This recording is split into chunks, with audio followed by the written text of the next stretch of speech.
حضرت خراش ابو سلمی رضی اللہ تعالیٰ عنہ ایک صحابی رسول ہیں جو فرماتے ہیں کہ پیارے آقا نے فرمایا، جس کا مفہوم ہے کہ ایک شخص یعنی ایک مسلمان جس نے اپنے مسلمان بھائی سے کسی ناراضگی کی وجہ سے 1 سال تک ملنا جلنا ترک کر دیا، یعنی وہ اپنے بھائی سے مسلمان بھائی سے ملا جلا نہیں، تو گویا ایسے ہے، یعنی حقیقت میں یہ اس طرح ہے جیسے اس نے جسے وہ ملا نہیں اس کا قتل کر دیا ہو، خون کر دیا ہو۔ اب اس بات سے پتہ یہ چلتا ہے کہ ترک تعلق یعنی تعلق توڑنے سے، ایک دوسرے سے یہ جو ملنے جلنے والے معاملات ہوتے ہیں ان کو ناراضگی کی وجہ سے ختم کر دینا، اس کا گناہ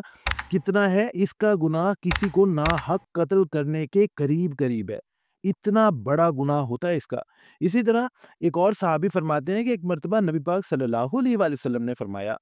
کہ جس کا مفہوم ہے کہ میں تمہیں ایسا ایک عمل نہ بتا دوں کہ جس کا درجہ کتنا ہے، نفلی نماز سے، نفلی صدقے سے، نفلی روزے سے بھی زیادہ درجہ ہے، یعنی اس عمل کا ثواب،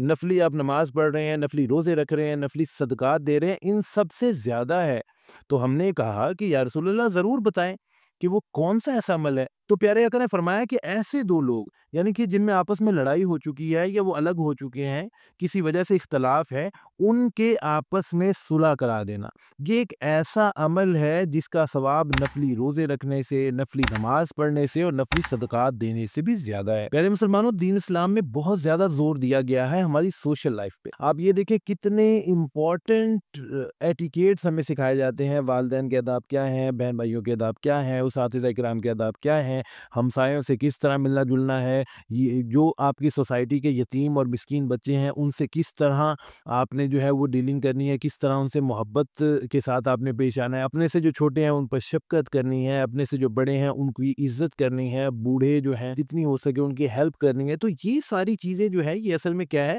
یہ ہماری سوشل لائف ہے۔ سوشل لائف مین سوسائٹی کے ہم جس معاشرے میں رہتے ہیں اس معاشرے میں رہتے ہوئے کچھ ایسے اصول ہیں، کچھ ایسے ہم پر سمجھیں ایک طرح سے اخلاقی فرائض عائد ہوتے ہیں جو کہ ہم پر لازم ہے کرنا، جو کہ اسلام جن پر روشنی ڈالتا ہے اور ہمیں سکھاتا ہے کہ کس طرح اپنی زندگی کو اچھا کر کے گزارنا ہے، اور وہ ایسی زندگی ہو کہ جس کی وجہ سے دوسرے لوگوں کی بھی زندگی آسان ہو جائے۔ تو ان دونوں واقعات سے ہمیں پتہ چلتا ہے کہ کتنی زیادہ امپورٹنس ہے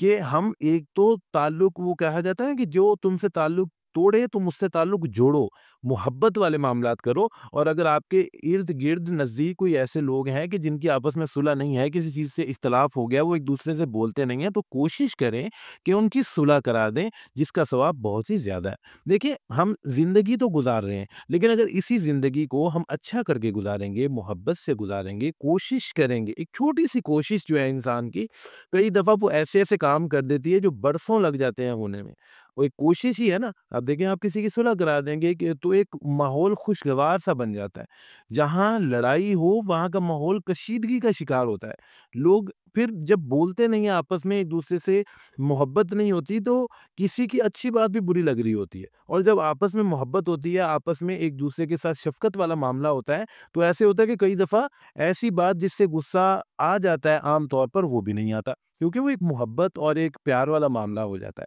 اللہ پاک ہم سب کو یہ توفیق عطا فرما دیں کہ ہم زندگی کو محبت اور پیار سے گزاریں اور دوسروں کے ساتھ اچھا سلوک کریں۔ اللہ پاک ہم سب کو ہدایت عطا فرما دیں۔ آمین ثم آمین۔